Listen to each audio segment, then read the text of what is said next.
Hello folks, back again, this time from the house of Mugler, previously known as Thierry Mugler. The fragrance is called Pure Havan, one of the flankers from the Amen. This fragrance technically does not need any introduction, guys. This is a modern masterpiece, the greatest fragrance ever made for men in the genre of dark, sweet, and sexy fragrances. I would not say this is a classy sophisticated, elegant fragrance because that's a different genre. You have masterpiece in that genre. When it comes to dark, sweet, boozy, or sexy fragrances, this is a masterpiece, guys. If you are a perfume enthusiast, lover, collector, you are, let's say, you're not complete without having this fragrance. So this is must. Anyways, this review is not done to tell great thing about this fragrance because everybody knows about it. This review is done for the reformulation because there's a big talk out there that this fragrance has been reformulated. Not even once, I believe twice, because I think it got reformulated while it was Thierry Mugler under Thierry Mugler name. I think 2014, 15, and then it name got changed to Mugler, which happened I believe in 2017 and 18. So it is said to be reformulated twice. Anyways, I have never owned Pure Havan in the past from the date of its release. I have bought it now in 2020 under the Mugler name. Anyway, so but I have been testing this fragrance from last 7 8 years for its time of release. Not even one region. I have tested in other countries also. I have tested it on paper, on my skin, in your top retail legit retailers, in the malls, you name it. But I never pull the trigger. A, because it was pricey to my general standard when I buy fragrance. It was about $80 above. And secondly, I always have found there was always a strange uh, cloying sort of sweetness in this fragrance. Now it could be from cherry or honey. By the way, I don't get any cherry. I don't get any honey from this fragrance. And that sweet accord was slightly bitter and it was very loud. Whenever I have tested this fragrance, loud to the point of cloying.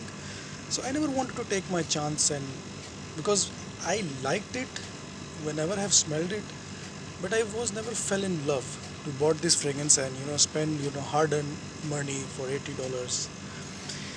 Anyways, fast forward comes now 2020, and I am in my late 30s now, and I am my nose have developed. I start to crave more for the classic fragrance, and modern fragrance does not really appeal to me anymore. So all of a sudden, I start to realize that I remember that there used to be a Pure Havan, and I thought to myself, let's give it a try again, and let's see if my nose have developed or I have a different taste now. And I was surprised to realize that this is not easily available now around. And even to your retailers, your legit retailers in your top malls, they said it's out of stock. Online, if you go Amazon, eBay, the prices are skyrocket now, $118, $120. And I thought to myself that I think I made mistake in past. I should have bought it when it was easily available around. So it made me more curious to find out more about. And then I started to see all these debates online on the forums that it has been reformulated. So I wanted to really dig into now and find out. And luckily, I was roaming around all the city and find out one of the shop had only one piece left, and that was the Mugler one, the recent one. And he was selling me about like for 70 $75. I took much. I said, okay, leave it because it's not easily available now. So let me buy it. Even if you go to Mugler website, in USA it will show you that out of stock. Only in on the UK it's available, but the problem is they don't deliver internationally. Any 70-75 dollars is not a bad deal to my understanding, so I bought it. So now since I have tested in past for all the years and now it comes to 20 and I have now this one, so I can tell one thing for the viewer who are confused and not taking chance to buy this fragrance just because it is said that this has been reformulated. So I believe this review can help them. Honestly guys, the scent profile is the same, the longevity projection, there is no issue in that. However, I have noticed one difference for sure guys. That sweet clawing loudness is not there anymore.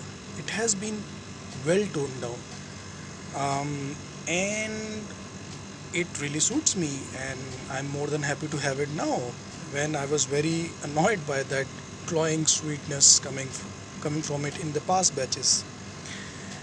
um, to my nose I have never felt any cherry, any honey note in it. For me, it has that Amen DNA in it, which is also in pure malt, which is also in the pure malt creation.